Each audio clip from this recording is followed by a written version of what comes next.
Hello, and thank you for joining me today. Welcome to you all, whether you're a new viewer or someone who's been with me for a while. Today I'm going to make another Christmas card. I have a lot of people to make Christmas cards for, so I thought today I would remake something that I've made a long time ago, see if it can come out much different.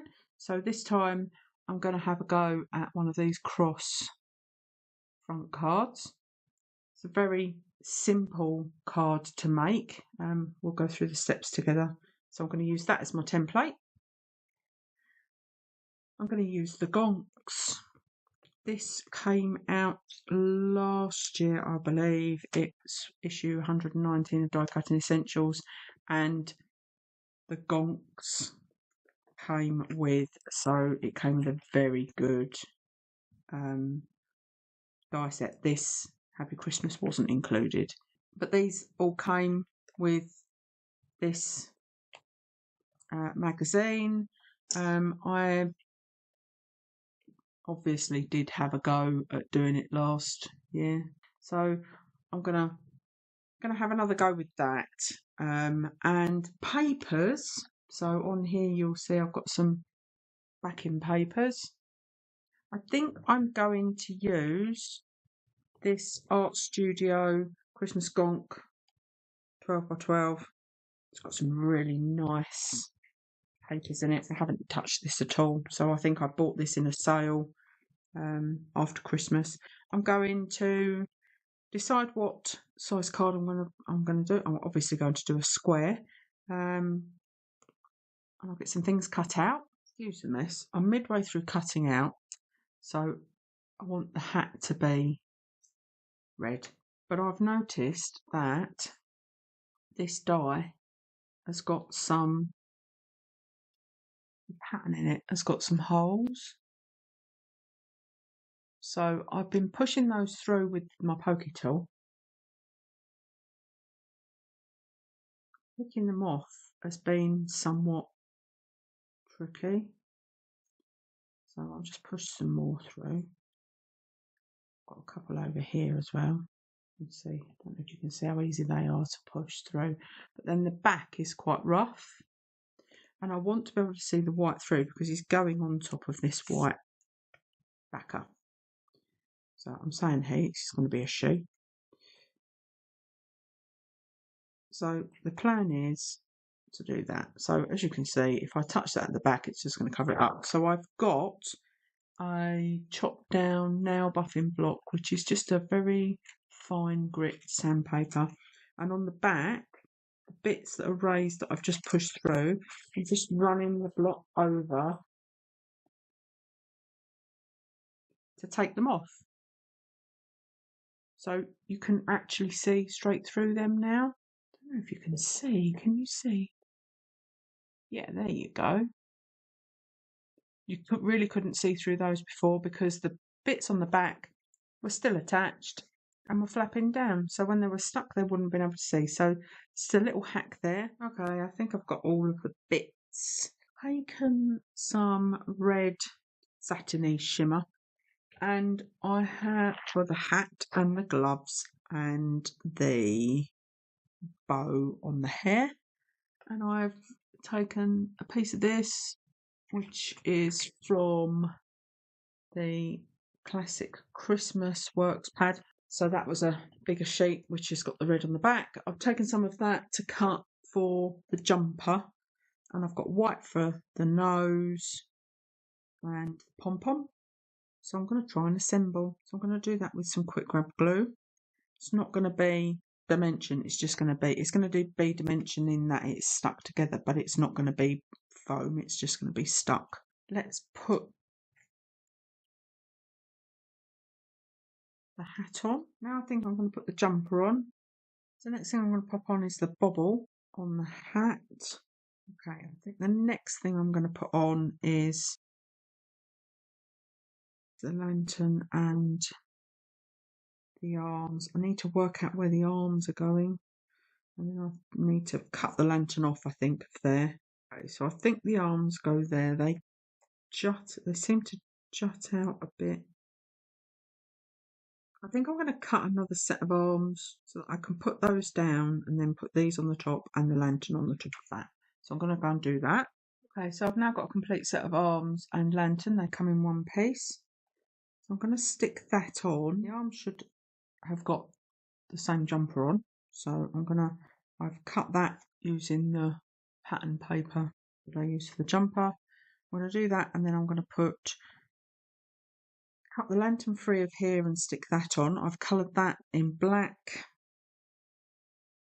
with some yellow and some pink for the candle and an orange flame. I'm going to cut that free of there and stick that on. And I'm going to put the arms, which have got the jumper pattern on.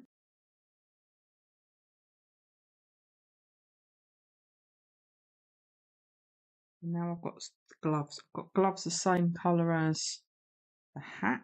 And then the only thing that's left is the pigtails and the nose. So that's how far we are so far. Got the nose on, the arms, the lantern, gloves, and the bobble on the hat. You can see that that's providing dimension just by layering up with no foam. So that's the card topper.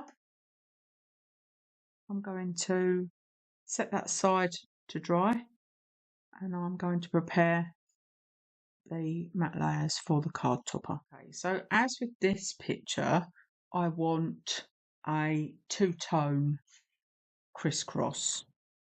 So I picked these two sheets from the Gnome Christmas Gonk Art Studio tag, because I found a pre-cut card blank which is 5 3/4 inches square. I'm going to use that as a card blank, and it's going to have a fixed front. This one doesn't have a fixed front, it opens on the point, so this is going to be different in that respect. So I've cut, this is 5 3/4 inches square, this is 5 1/2, so there's a gap around, and this is a holographic red mirri.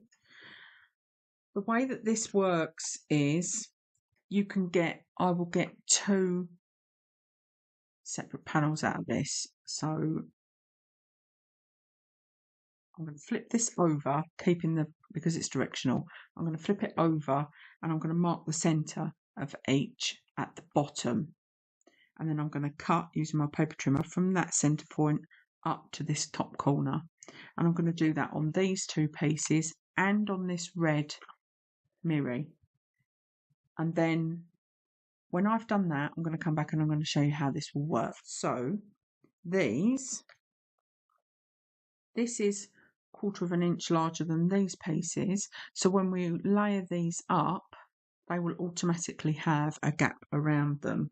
So for instance, if we were putting this on here, you can see that's automatically got a border because we pre-cut 1/4 inch difference all the way around.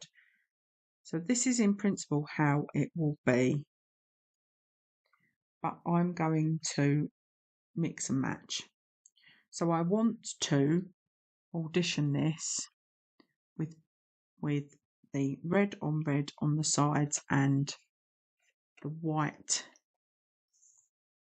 in the centre,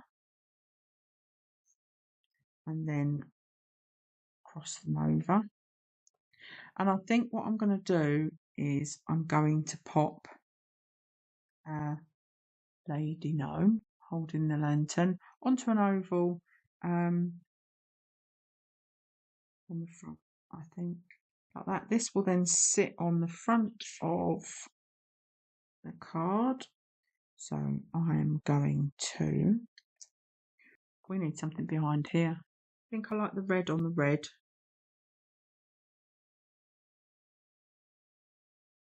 And then I think I'm going to cut a piece of this and put it on the back of here. So I've got my card blank, which is 5 3/4. I mark a T on because I've put toppers on the wrong way round lots of times. I'm covering it up, doesn't really matter. I've got a piece of the mirri red, which is 5 5/8 square. cut the centre out of that like I did before. I've got this, which is going to go on the top, which is very slim border around it, and I can get it on. That is 5.5 square, so I'm going to stick that on there with some red tape or some double-sided tape. I use that rather than glue because glue will take the finish off of the mirri. I've got those set. I'm going to put these together using double-sided tape, and then when I've got them stuck together we will come back and assemble them on the front of the card. I've stuck this on to the front. Now the next thing we do is these that would be here, we cross over on the front. What I like to do is get one down first. I'm going to put the point on that edge and the point on that edge. We should end up with an equal here to here. So I'll just have a look at that. So that's 7/8 of an inch. That's 7/8 of an inch. So that's what I'm looking at. I'm going to put some colour on the back of here, and I'm going to lay this down and use the ruler to ensure that that's 7/8 of an inch top and bottom. But I'm also going to need to make sure that the points touch on the edge of the white, and then I'll mirror that the other side. To help me, I'm going to leave that there.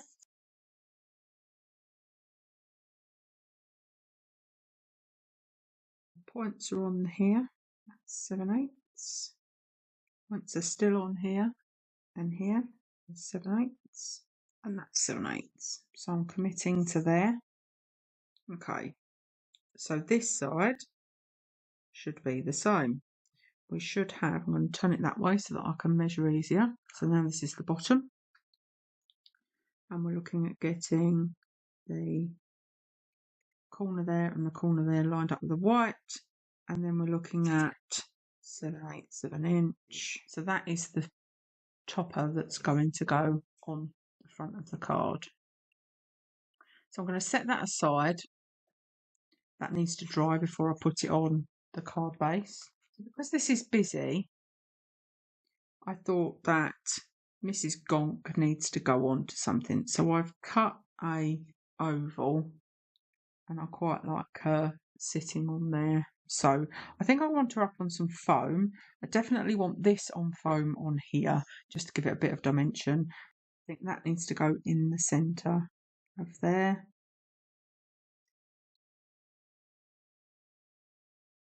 I actually think I'm going to pop her in the centre. I'm going to go away and think about a sentiment and come back. Okay, this is now stuck. I'm going to pop this on the front of here with some colour, and then we'll go through what I've done with the topper.